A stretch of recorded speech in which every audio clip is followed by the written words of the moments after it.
Dear friends, आपण head on कोल्युजन आणि head ऑनमध्ये special केस म्हणजे इलॅस्टिक कोल्युजन होताना कोइफिशियंट ऑफ रेस्टिट्यूशनची व्हॅल्यू किती असते ते या लेक्चरमध्ये बघणार आहोत.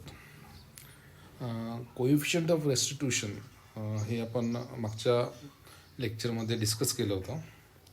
कोइफिशियंट ऑफ रेस्टिट्यूशन म्हणजे काय, तर तो एक रेशो आहे आणि त्याचं डेफिनेशन असं आहे की दोन बॉडी सपोज आपण कन्सिडर केल्या ज्या कोलाइड होत आहेत for a collision of two objects. तर एक रेशो आपण डिफाईन केला की it is a ratio of relative velocity of separation to the relative velocity of approach. म्हणजे कोइफिशियंट ऑफ रेस्टिट्यूशन म्हणजे काय, तर velocity of separation, relative velocity of separation upon relative velocity of approach. म्हणजे मी आता इथे लिहिणार आहे आणि त्याला नेगेटिव्ह साईन टाकायची पुढे. म्हणजे it is a negative ratio of relative velocity of separation,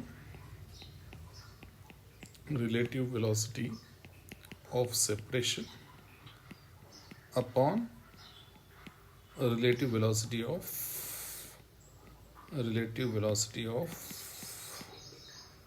approach. आता वेलॉसिटी ऑफ सेपरेशन म्हणजे काय, वेलॉसिटी ऑफ अप्रोच म्हणजे काय, तर दोन बॉडीज जर आपण कन्सिडर केल्या, सपोज ही एक बॉडी आहे आणि ही एक बॉडी आहे, हे आपण जर कन्सिडर केल्या आणि हेड ऑनचा अर्थ असा की हेड ऑन कोल्युजनचा अर्थ असा की ते दोन्ही बॉडीज ह्या एकाच सरळ रेषेमध्ये नेहमीच असणार आहेत, असं त्याचा अर्थ होतो.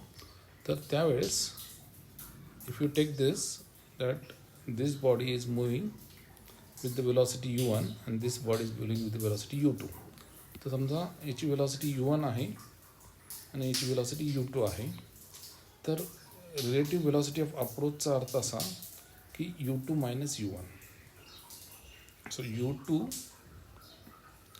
Minus u1 is the relative velocity of approach. It is called as a relative velocity of approach. हे लक्षात घ्या.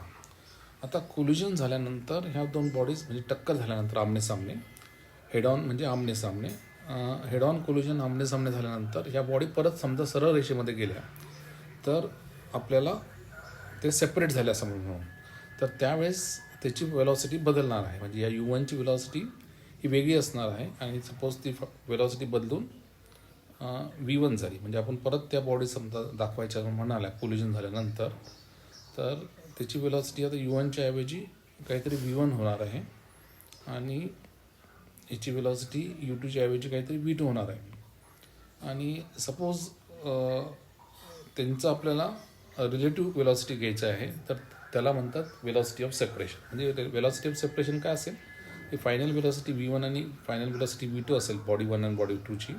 तर velocity of separation becomes v2 minus v1. Okay, ही जनरल एक्सप्रेशन आहे. ओके, आता आपल्याला सपोज हे कोल्युजन इलॅस्टिक असताना आणि हेड ऑन असताना, हेड ऑन म्हणजे सरळ रेषेमध्ये आणि इलॅस्टिक असताना म्हणजे there is no loss in the kinetic energy, त्याला आपण इलॅस्टिक कोल्युजन असं म्हटलेलं आहे. तर त्यावेळेस कोइफिशियंट ऑफ रेस्टिट्यूशनची व्हॅल्यू किती असते हे आपल्याला सिद्ध करायचं आहे. तर ॲक्च्युली कोइफिशियंट आपण असं सिद्ध करणार आहोत की जेव्हा velocity when the collision is elastic, collision elastic असेल आणि हेड ऑन असेल, तर कोइफिशियंट ऑफ रेस्टिट्यूशनची व्हॅल्यू ही 1 असते. हे आपण सिद्ध करणार आहोत. ओके, तर हे कसं सिद्ध करायचं, तर त्यासाठी आपल्याला फॉर्म्युले लिहायचे आहेत.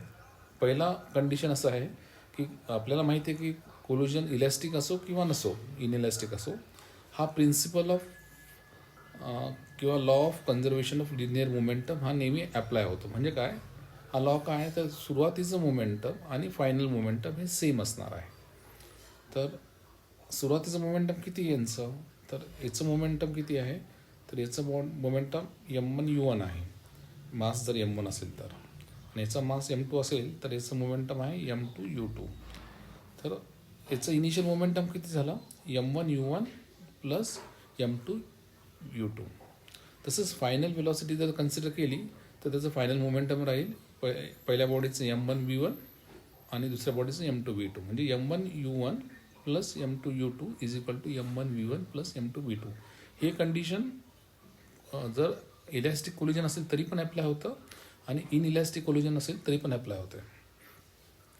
हेच जर मी थोडं मॅथमॅटिकली रिअरेंज केलं, M1 कॉमन काढला आणि हा V1 ह्या बाजूला घेतला, तर मला M1U1 minus V1 is equal to M2V2 minus U2 असं करता येईल. म्हणजे हे लक्षात घ्या, हे थोडं आपण मॅथमॅटिक्समध्ये शिकलेलं आहोत, रिअरेंज कसं करायचं.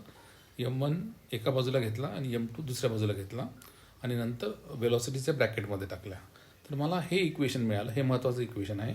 M1U1 minus V1 is equal to M2V2 minus U2.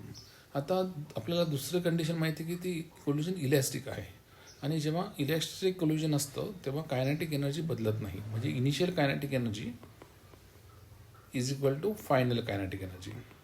आता इनिशियल कायनेटिक एनर्जी ह्या बॉडीची किती आहे, तर ती हाफ M1U1 स्क्वेअर आहे, आणि ह्या बॉडीची इनिशियल कायनेटिक एनर्जी किती आहे, हाफ M2U2 स्क्वेअर. म्हणजेच या दोन बॉडींची मिळून किती झाली, तर half M1U1 square plus half M2U2 square. तसेच final velocity final kinetic energy half M1V1 square body 1ची आणि बॉडी 2ची हाफ M2V2 स्क्वेअर. तर अशा पद्धतीने आपण ते इक्वेट केलं, म्हणजे इनिशियल आणि फायनल हे इक्वल असं मानलं आहे. तर ते परत रिअरेंज केलं तर आपल्याला M1U1 square minus V1 square is equal to M2V2 square minus U2 square. आता आपण शिकलेलं आहे मॅथमॅटिक्समध्ये एक्सपान्शनमध्ये की U1 square minus V1 square is U1 plus V1 into U1 minus V1. Okay, आणि V2 square minus U2 square is equal to U2 plus V2 into V2 minus U2. तर अशा पद्धतीने आपण ते हे एक दुसरं महत्त्वाचं इक्वेशन. आता हे दोन इक्वेशन्स आपल्याला मिळाले 4.3 आणि 4.5. तर ते आपण डिवाइड करायचं. म्हणजे काय, तर 4.5 equation is divided by 4.3 equation. हे डिवाइड केल्यानंतर आपल्याला लक्षात येईल की बऱ्याच गोष्टी कॅन्सल होतील, म्हणजे मास सर्व कॅन्सल होतील, आणि आपल्याला हे करून बघा तुम्ही वहीमध्ये, तुम्हाला हे इक्वेशन 4.6 मिळेल. U1 plus V1 is equal to U2 plus V2. हे परत मी रिअरेंज केलं. यूच्या टर्म्स एका बाजूला घेतल्या, Vच्या टर्म्स एका बाजूला घेतल्या, तर आपल्याला असं मिळालं की V1 minus V2 upon U1 minus U2 minus U1 is equal to 1. परंतु हे काय आहे, तर this is nothing but velocity coefficient of restitution. हे काय आहे, कोएफिशियंट ऑफ रेस्टिट्यूशन आहे.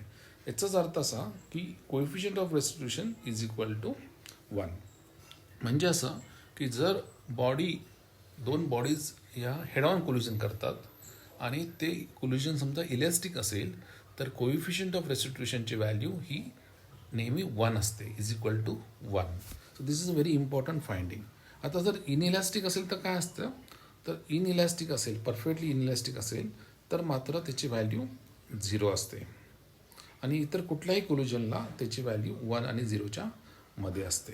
तर हे आपण आज शिकलेलं आहोत की when the collision is head on आणि when the collision is elastic, then the coefficient of रेस्टिट्यूशनची व्हॅल्यू ही नेहमी 1 असते. Thank you very much.